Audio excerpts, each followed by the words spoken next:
guys, this is Dave from Sega Saturn Shiro, and I just wanted to do a quick update on some of the reproduction projects that I've been working on that I've actually finished, and now, you guys are probably familiar with the Linkle Liver Story project. There's the Metal Slug, there's Keio, or there's Ninpin Manmaru. There's a couple of other ones that I haven't finished the fully translated English manuals for, and that is definitely a must. You know, these are first and foremost for my own collection, so I mean I have to finish that before I can even think about, you know, selling these to people or passing them along. But anyway, I figured that I'd start with Deep Fear here, and this one was a monster. You know, to get it right, you know, because this would have been a Sega published game, you know, had they stuck with the Saturn, you know. So it's definitely a late issue, no stripes here, published by Sega, and it has the later, you know, Sega Saturn exclusive branding, mature title. At least it was rated mature in the UK territories. I figured I'd go ahead and keep that. Yeah, there's a baby over here playing and doing some talking.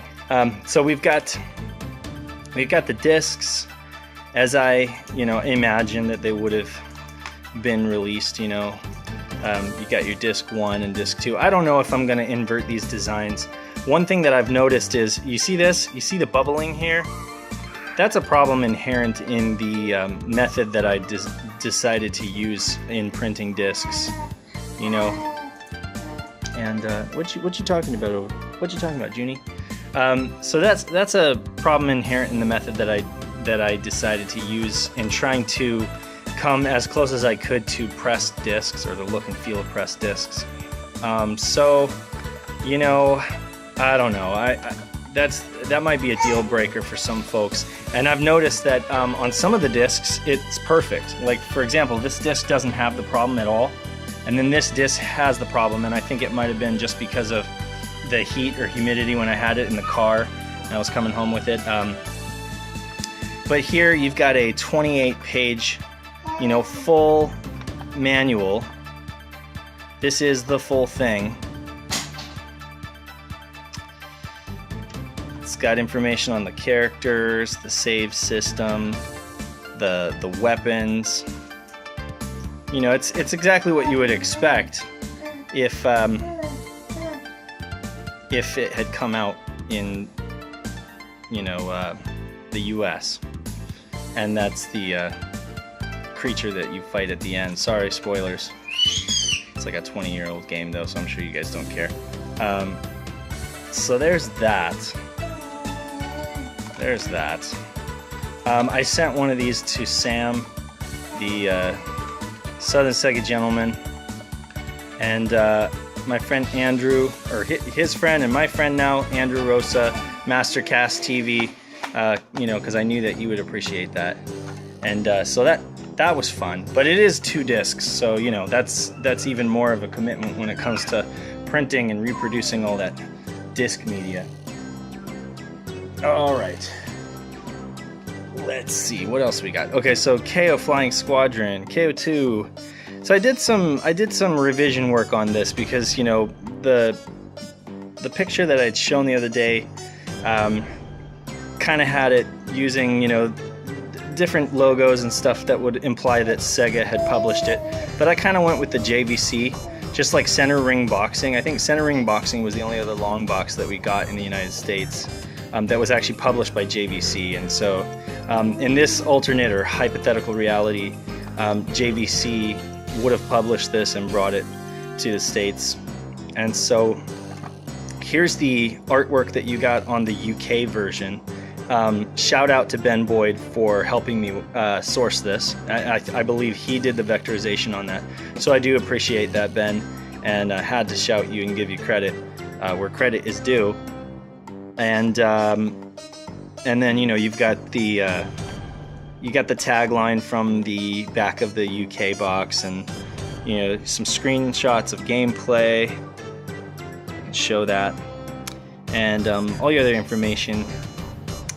And I do apologize about this phone. It's just not not a great phone. It's for filming video, but you can kind of get the gist here, what it looks like on the side there.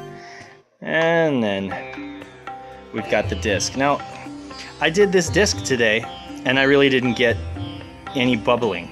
But see, if I tossed this in the mail and sent it to somebody, I think the humidity and the moisture change during shipment might cause this thing to bubble up. And I've noticed that with, you know, some of my discs. Like my Linkle disc is perfect, but a couple guys that I've sent Linkle discs to have had it bubble up during shipment. So that's a shame. I really am sorry about that, folks. But you know, that's beyond my control. It really is. And you know, it does make me think that maybe I ought to seek out a different method for printing discs. But the thing is, if I get frosty discs and I print on those, they're not going to look like pressed discs, you know. So that's the problem, is I might just have to sacrifice. Anyway, you've got your full, you know, you're not translated, I mean your full like UK English manual here. This stuff's fun to do. I don't know if you guys are interested in creating repros or doing this kind of stuff, but I was doing this a few years back, and I was just, you know, there wasn't so many people involved in doing this, and apparently now it's like kind of a big deal. Lots of people are getting involved in doing this. So I know John Stover from, is it Joe or John Stover? Dude from Megabox Reproductions does some amazing stuff. He's got a whole store on Etsy, and he does some amazing stuff. And of course, Ben Boyd is, you know, he's the person I look up to in terms of, you know, setting the bar. And Kay, of course, Kay Kona, A Murder of Crows, does some amazing stuff. So very exciting time to, yes, Junie. It's a very exciting time to be a Saturn fan. Very exciting time for reproductions.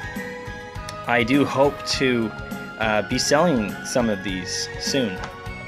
I kind of want to work out that caveat with the bubbling of the labels. I don't know if that's a deal breaker for some folks or if you guys would take it either way.